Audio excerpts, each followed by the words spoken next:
ప్రతి పేద కుటుంబానికి సొంతిల్లు ఉండాలి అన్నదే ఏపీ ప్రభుత్వ సంకల్పం. ఈ లక్ష్యాన్ని త్వరగా చేరుకోవడానికి గృహ నిర్మాణ పనులు స్పీడప్ చేస్తోంది ప్రభుత్వం. ప్రస్తుతం రాష్ట్ర వ్యాప్తంగా పెద్ద ఎత్తున ఇళ్ల నిర్మాణ పనులు జరుగుతున్నాయి. వాటిని దశల వారీగా పూర్తి చేసి లబ్ధిదారులకి అప్పచెప్పడానికి టైం లైన్ కూడా పెట్టుకుంది. రాష్ట్రంలోని పేదలకు ఏపీ ప్రభుత్వం తీపి కబురు వినిపించింది.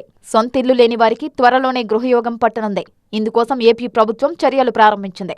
2029 కల్లా అర్హులైన పేదలందరికీ ఇళ్ల నిర్మాణం పూర్తి చేయాలని సీఎం చంద్రబాబు అధికారులను ఆదేశించారు.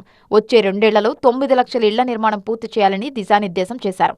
3 లక్షల ఇళ్లకు సెప్టెంబర్ నెలలో గృహప్రవేశాలు చేయించాలని, సంక్రాంతి నాటికి మరో 2 లక్షల ఇళ్లు పూర్తి చేయాలని ఆదేశించారు.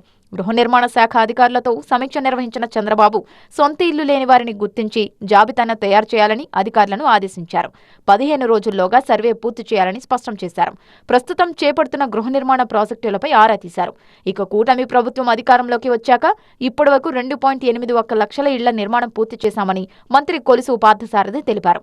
దాదాపు 6 లక్షల మందికి ఇంకా గృహ అవసరాలు ఉన్నట్లు సర్వే ద్వారా గుర్తించామని మంత్రి వెల్లడించారు.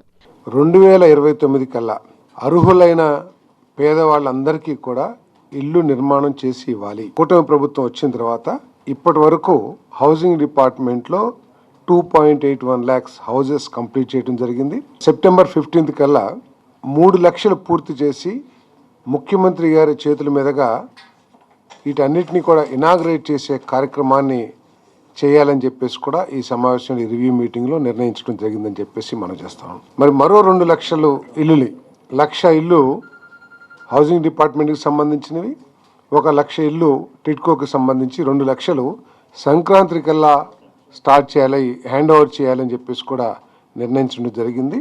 ఈ 2 సంవత్సరాల కాలంలో దాదాపు 9 లక్షల ఇళ్లని హౌసింగ్ డిపార్ట్మెంట్ పూర్తి చేసి ఇచ్చే కార్యక్రమాన్ని చేయబోతున్నాం. గత తెలుగుదేశం ప్రభుత్వ హయాంలో ఎంతో ప్రతిష్టాత్మకంగా నిర్మించిన టిడ్కో ఇళ్లను వైసీపీ నాశనం చేసిందని పట్టణాభివృద్ధి శాఖ మంత్రి నారాయణ మండిపడ్డారు. విధి విధానాలను మార్చేసి పట్టణ పేదలకు తీవ్ర నష్టం చేకూర్చి అవకతవకలకు పాల్పడిందని ఆగ్రహం వ్యక్తం చేశారు. తాము కట్టిన ఇళ్లకు వైసీపీ రంగులు వేసుకొని ఆ బిల్లులు కూడా కాంట్రాక్టర్లకు ఎగ్గొట్టిందని ఆరోపించారు. గత ప్రభుత్వ పాపాలు భరిస్తూనే తిరిగి ఇళ్ల నిర్మాణం చేపట్టామని అన్నారు. 2014-19లో ఎంతో ప్రతిష్టాత్మకంగా టిడ్కో హౌసెస్ టేకప్ చేసాం. అయితే గత ప్రభుత్వం ఏంటంటే వీటిని మొత్తం నాశనం చేసింది.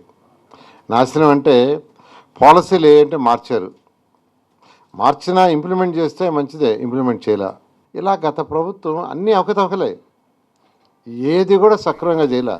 మొత్తంగా ప్రతి పేద కుటుంబం సొంతింటి కలను నిజం చేసేందుకు గృహ నిర్మాణ ప్రాజెక్టు పనుల్లో వేగం పెంచింది ఏపీ ప్రభుత్వం.